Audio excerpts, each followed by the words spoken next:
And he's now going to be your chief of staff of the White House. So, think about it. You've heard the name Kissinger and stuff. You heard the name Bolton. Richard Pearl. Oh my gosh, what was he? He was the chairman of the Pentagon's Defense Policy Board. He was a dual citizen. Yeah. How about Elliot Abrams? I remember that name.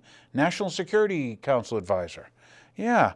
How about remember Dick Cheney? He was the Secretary of Defense. Not that he was a dual citizen, but he was also vice president. Remember his chief of staff, Scooter? You got to wonder about a guy named Scooter to begin with, you know? Scooter, Scooter Pie, Scooter Libby.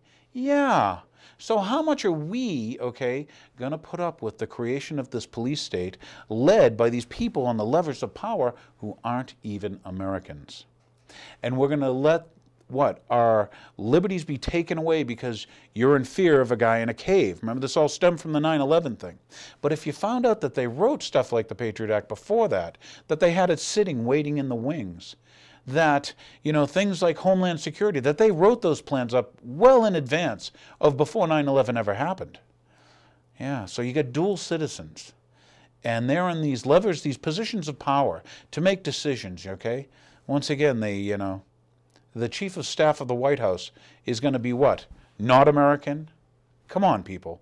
It's time for we, as citizens, to start realizing once again, what do we stand for? What made this country great? I thought, you know, things like our Bill of Rights was important. I thought the fact that, you know, you couldn't incriminate yourself, that, once again, warrantless wiretapping, that wasn't good. Spying on people wasn't good. Now you say, well, gee, if you got nothing to hide, why would you care? Not hiding anything. You know, it's okay to have all this police state. It's okay to have secrets and spies and da-da-da-da-da and secret prisons. And in the case of that lady, by the way, who got off the plane in 2007, where they used the Patriot Act against her, you know, she didn't get a jury of her peers, and she didn't get to see an attorney for over 3 months. And that wasn't until after.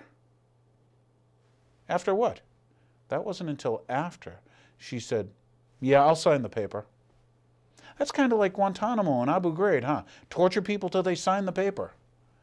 Kind of weird, huh? I thought we stood for something in this country. I thought we stood for innocent until proven guilty. What happened? Should I remind you about the Military Commissions Act? You know, where we can now torture your Sharon residents' children, let alone anybody we want, and hold them. Hold them without getting to speak to a lawyer. Like that gal who got off the plane. You know, take a flight to Denver or from Denver, and all of a sudden you're a terrorist because you reprimand your children on the flight, and people, you know, get upset about it. This isn't the first time in history stuff like this has happened. We have to sit back and think, is this what we stand for? Do we stand for free speech, or do we stand for free speech zones? Do we stand for the right to redress, you know, or to gather, you know, I mean, anybody want to read the first part of the Constitution where, you know, freedom of speech, freedom of religion and stuff? Or do we want to be in, once again, the free speech zone behind the cage and the barbed wire, you know, redressing our grievances from inside the FEMA camp? What type of future are we bringing for our children, let alone our children's children?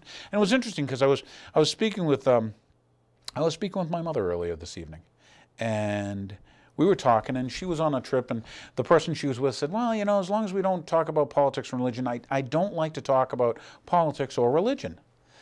And my mother had made, you know, while talking to her, she said, well, politics is important because it depends, but it kind of steers and controls your future life, how life's going to be. Okay? Especially if you want to be active and maybe help decide how your life's going to be. Like, do you want freedom of speech? You know? Do you want innocent until proven guilty? Do you want the Fourth Amendment? You know, do you want the Second Amendment and stuff? And religion, on the other hand, is, she was saying, well, that's where you, discussing it anyways, where you talk about the decisions you make for what's going to happen with your soul, you know, your eternity of, you know, if you have an existence that lives on after or being. And I thought that was interesting. So once again, we have been conditioned by what? By the media, by people that, well, whatever you do when you meet someone, don't talk about religion. Don't talk about politics. That's upsetting. It's disturbing. It's bad. It's not good. Yet, I think of a founding father who made this quote, and this one really got me. And it was, I'm going to study war and politics. These are people who are going to revolt against tyranny. okay, against the largest army and the largest, thing going in the globe in this case, which was Great Britain. And he said, I'm going to study war and politics so that my children can study math and science, so that their children can study art and music. I believe it was Mason. If not, it was Jefferson. But what's important about that is just the thought that we've been conditioned that we won't talk about politics and we won't talk about religion because it might upset someone. I hopefully am upsetting you when I bring you some of this information about these dual citizens, okay? Yeah, I want to upset you. I want you to start thinking that it's important to think like an American, not a Democrat or Republican, but an American, and what's best for American and the future of Americans. So what else did we bring for you? I brought for you something I thought was interesting because I wanted to go over a little bit of the, the new administration and stuff. And so we've now, had the hearings for, so that we can have appointments. Once again, you remember the guy from Arizona, Richardson or whatever, Richards, he had to leave because he was a crook in Arizona. And we've got, the Rahm Emanuel's been appointed to the chief of staff, and he's a dual citizen. He was a captain in another country's army. Okay, that's rather interesting.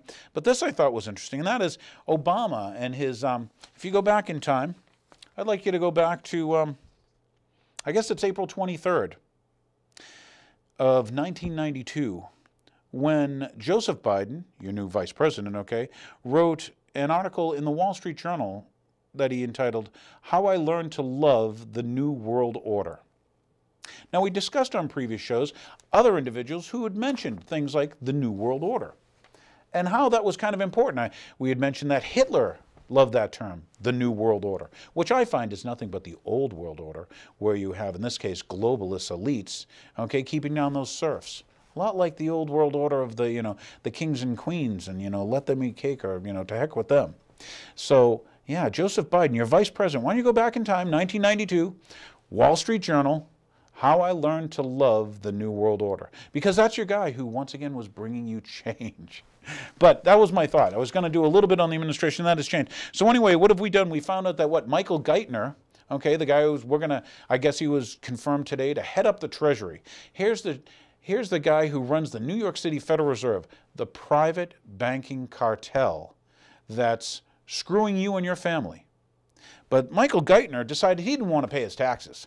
He doesn't have to. He's above you and me. Yet when a guy up in New Hampshire doesn't want to pay his taxes, we put snipers on his property and fly helicopters around it all day long. But here's the guy who's going to run your treasury. Now think about the bailout. They take money, when I say take, they borrow money from that private bank, not part of our government, the Federal Reserve, and we have to pay interest on it. When I say we, because Congress authorizes the grabbing of it, and that's not even the case anymore, because now with that new law, the Treasury Secretary can do it, and then you have to talk to Congress. Remember, they haven't told you what they did with the money, but they get the money from the Fed, which you and I, have to pay interest on, and what do? They give it to their buddy bankers. When I say their buddies, who benefits? Cui bono. In this case, when Paulson did it, he gave some of the money to Goldman Sachs. It's not conflict of interest, but more importantly is, what are these bankers going to do with it? They're going to create money from nothing with the fractional reserve banking system, but more importantly is they're going to charge you interest on that money that you're paying interest on when you borrowed it from the bank over there. You're going to pay interest twice. Now, do you call that a bailout or a ripoff? And by the way, when you look, that was Goldman Sachs that gave money to Obama in a big way. Why don't you go look at the campaign record stuff and ask yourself, is that change? So anyway, his new guy, Geithner, and everybody, of course, all the media that's owned by the banks, said that's the greatest guy you can have. He's going to be, best choice you could ever make. Yeah, this guy running the Treasury, he's a Federal Reserve guy from New York, the New York Fed. Don't they run all the Feds?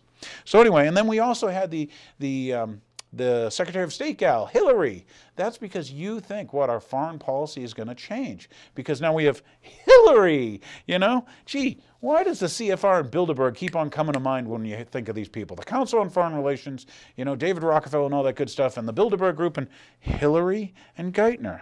Yeah, well, to go with the CFR and Bilderberg thing a little further, let's think we just appointed these, Middle East, peace envoys or whatever. And the two guys, one was George Mitchell, and the other one was Richard Holbrooke. What's important to know about George Mitchell and Richard Holbrooke? Well, George Mitchell, wasn't he the former director of the Council on Foreign Relations? Yeah, how do I know that? Isn't that the group that David Rockefeller, that banker, created? The Council on Foreign Relations? Yeah, and this guy, Richard Holbrooke, wasn't he involved with Rockefeller and Kissinger? You remember that place, Bosnia? I remember that. Did they make money on this war stuff?